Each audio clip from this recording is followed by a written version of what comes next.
Hi boys and girls, we're back to learn about 3.4K. This TEK is about multiplication and division of word problems. It is very tricky usually, so try to remember these strategies that I teach you. Something that's really going to help is if you have your facts memorized, because you will instantly memorized. I can't say it all right there. You will instantly be able to see some of what they're trying to get you to think about. It will also help if you can use your imagination. So just picture what is happening. Don't try to figure out, like, am I going to add, subtract, multiply, or divide? Just picture what's happening. You know that there are only four what is the word? Hold on, let me think of the word. Operations, there it is. Add, subtract, multiply, or divide. So when you come to a problem and you don't know what to do, and they haven't told you what TEK you're on, so you can like easily figure it out, just remember that you only have four options. These two options, adding and multiplying, are when we want numbers to increase or get bigger. We know that the only time we can multiply is if we use the same number again and again and again. Now, subtraction and division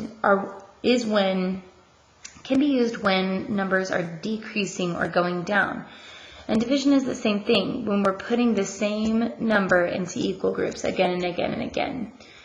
So these two right here, adding and subtracting, these only happen when you're either trying to increase two numbers that are different or decrease two numbers that are different.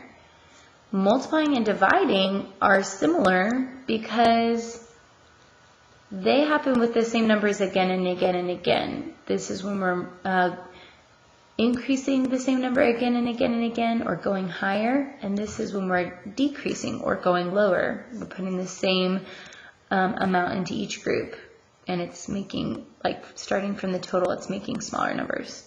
Let's get started. Leland is taking 3 bags of apples to a picnic. So instantly right there, what do I picture? I picture a bag of apples. My bag looks like this. It's kind of messed up because it has apples coming in it. So it's kind of lumpy. I've got one of those little twist ties around it. It doesn't have to be fancy, but my mind instantly went to a clear bag of apples.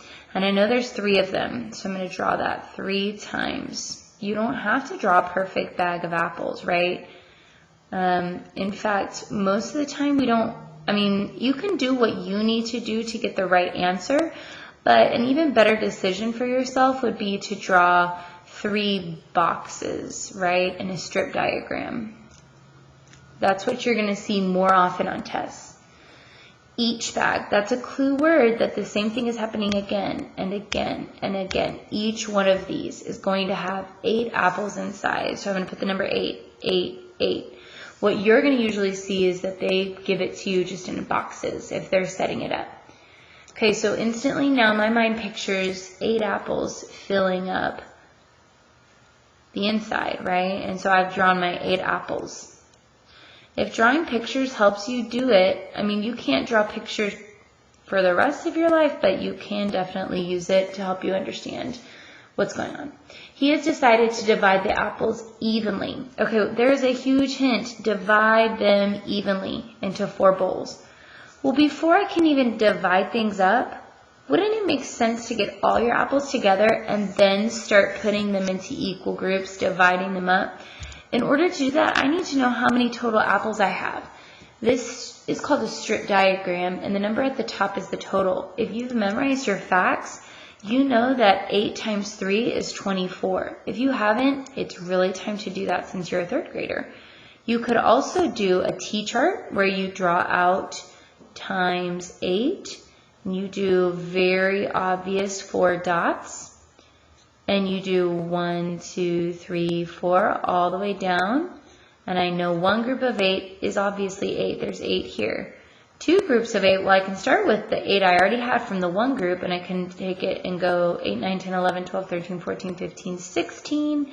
And then 3 groups of 8, of course, is 24. Okay, I'm running out of room. So I have 24. Now, a lot of times kids will think, there's my answer, and then be discouraged when they don't see it. When there are three numbers, like we have here, we have 3 bags of apples, 8 in each one, he divides them up into 4 bowls, right? That is a good hint, because there are 3 numbers, that there are 2 steps. It even tells us to divide it up, to split all of these into 4 bowls. And to do it, how many apples will he put in each bowl? We've talked a lot in 3rd grade about how the word each can mean that we're either dividing or multiplying, because the same thing happens again and again. How do you share the number 24 amongst 4 bowls?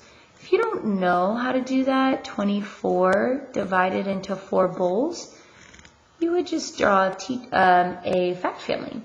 Put the number 24 at the top, 4 at the bottom, and again, if you've memorized your math facts, you know that 4 times 6 gets me to 24. Or I could say 24 divided by 4 gets me to 6. So it doesn't matter, because they're all part of the fact family. 24 divided by 4 is 6, or 6 times 4 equals 24. So I know that the problem I'm looking for is 6 apples in each bowl. And I could draw that out, make it easier for myself, but I don't really want to, because I don't want to take the time to draw out 24 apples, putting them into 4 bowls. It's just going to take too long at this point in life.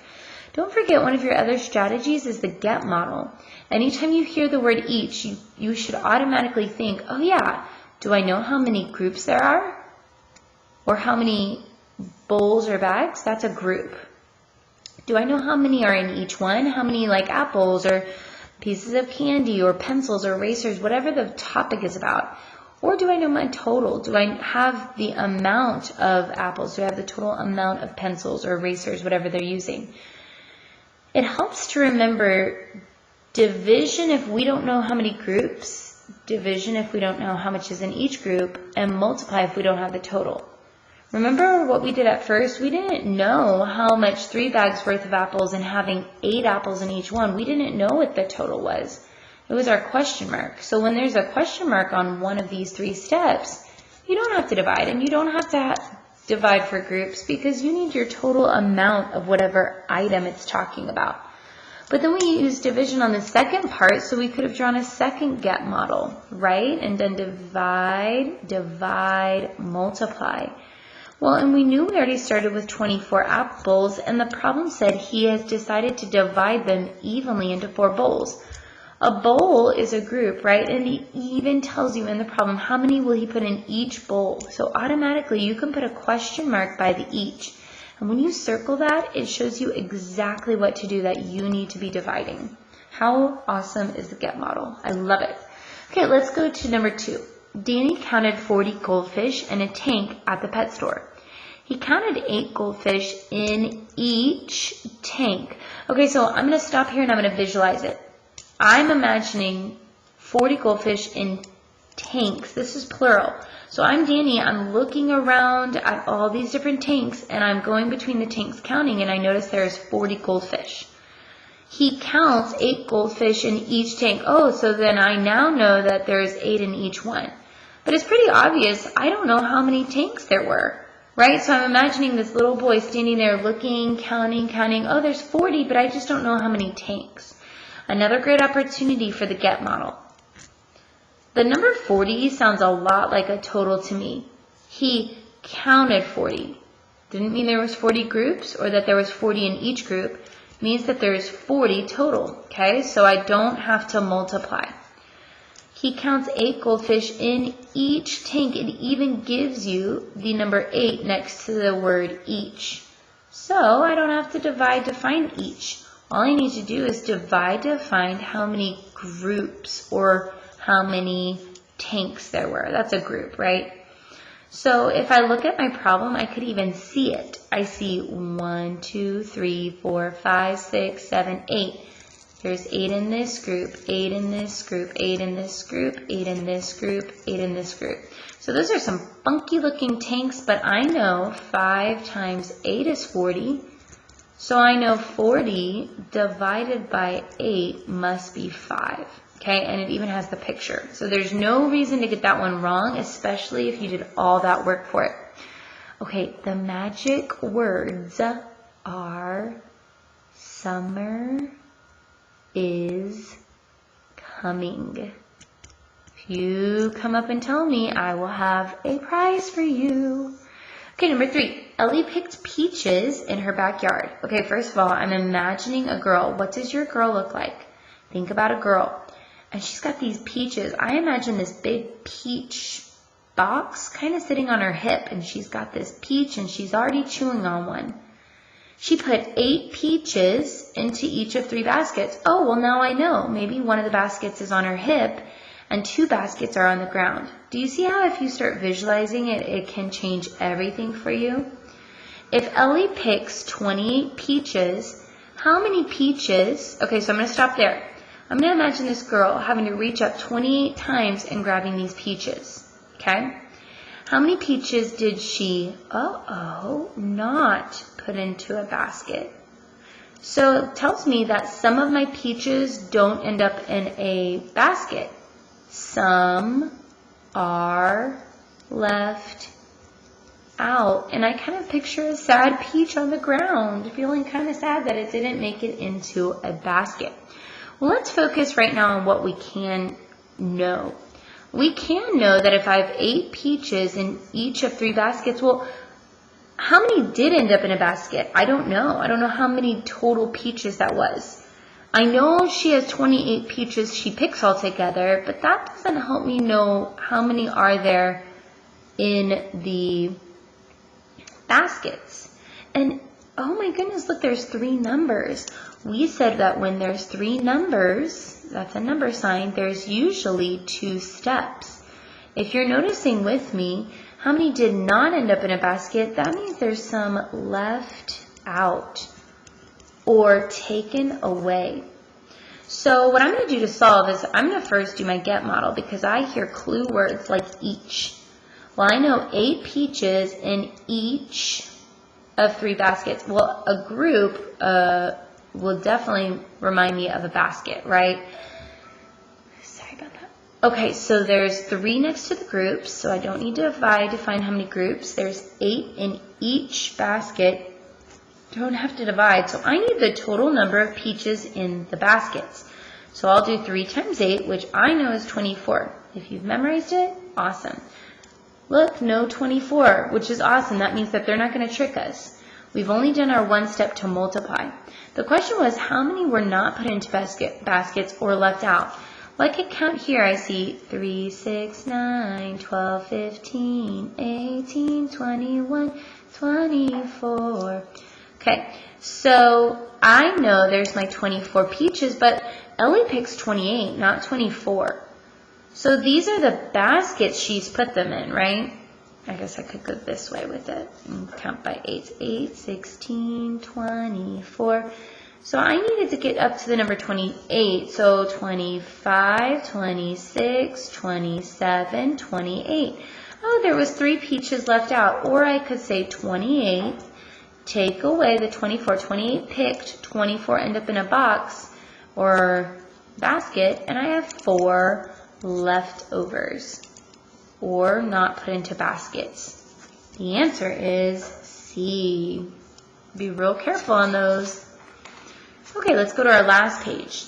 Tristan created an array. Remember, an array is kind of looks like a box of donuts when you open it. The same amount in each row and each column. Remember, columns are what you see on like the White House, the big fancy white poles that hold it up. They go up and down. Rows are what you go down when you're trying to find your seat at a movie theater, and they go this direction. Okay, so you have columns that go up and down, and then you have rows that go side to side. Okay, so Tristan creates an array design in his sticker book using 54 star stickers. Instantly, you should think, is this a total?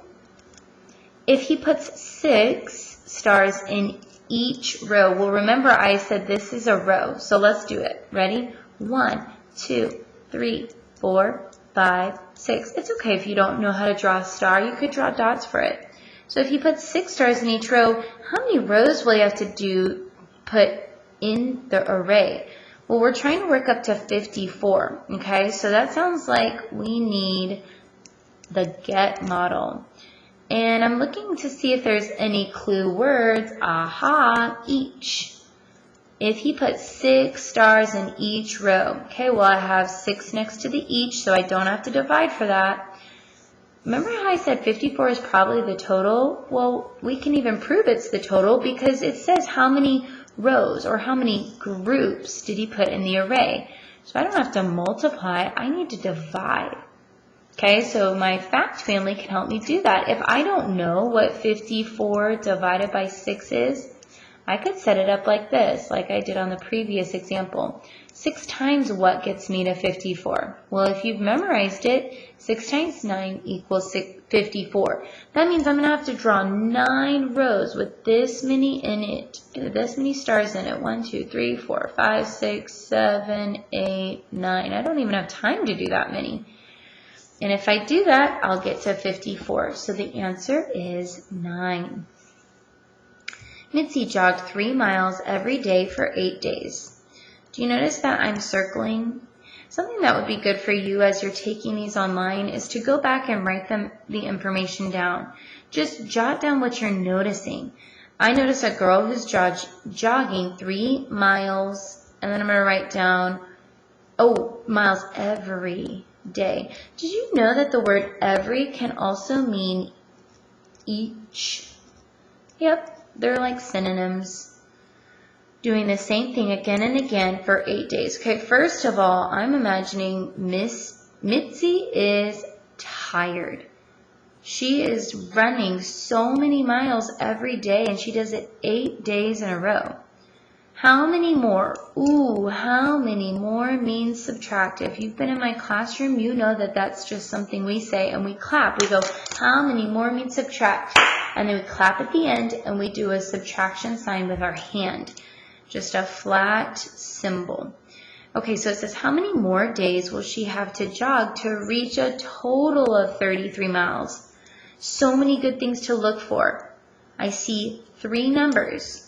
3 numbers usually means 2 steps. I'll look for my clue words to see if there was the word each or every. Yep, there was. So I'm going to write the GET model down.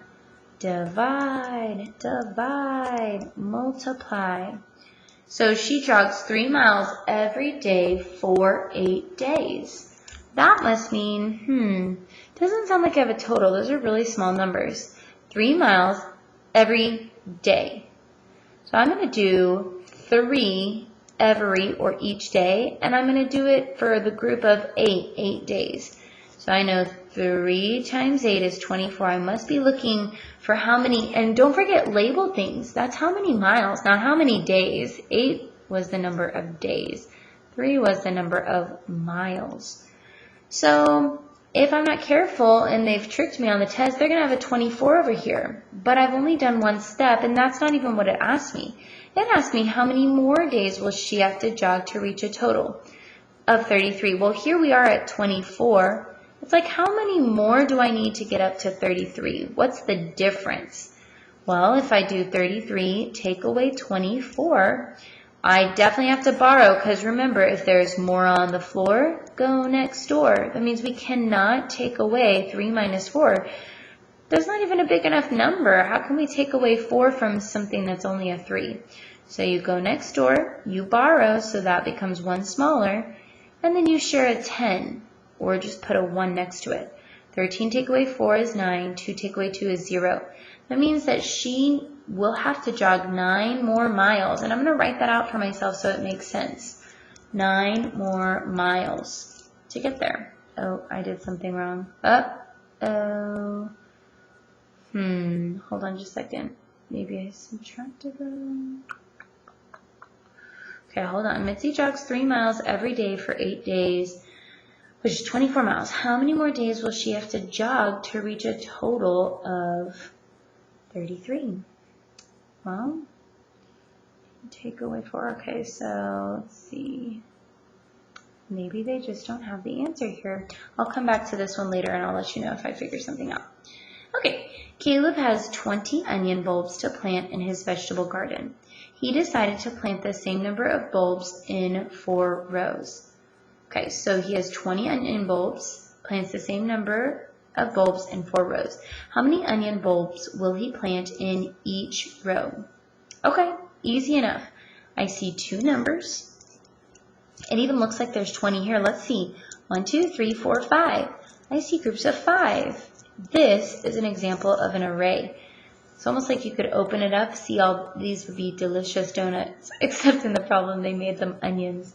So I see that there's 1, do you see how there's 1 circle, 2, 3, 4.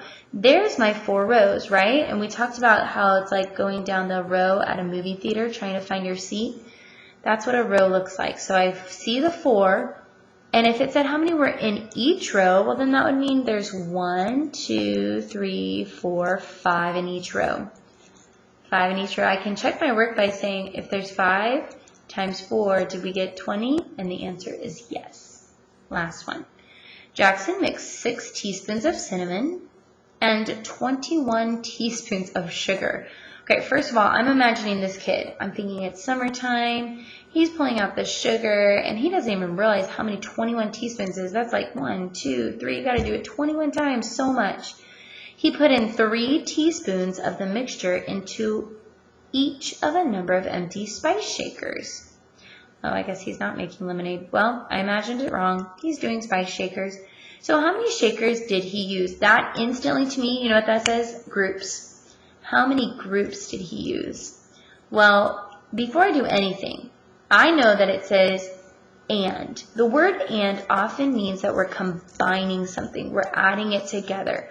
Like 6 teaspoons and 21 teaspoons. 6 teaspoons cinnamon and sugar. We know that they're being added together because it says he put 3 teaspoons of the mixture. So we don't want to forget to make them a mixture.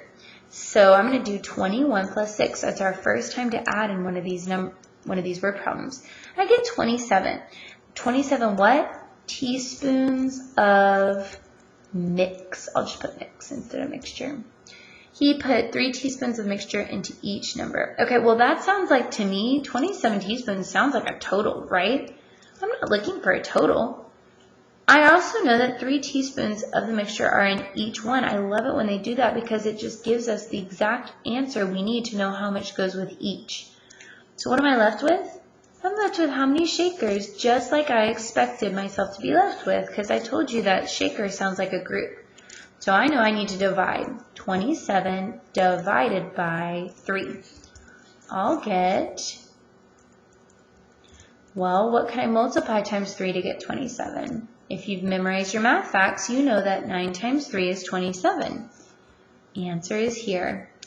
All right, can't wait to see how you do on your homework. Best of luck. Thank you so much for sticking with me through a very long video. Hope it helped.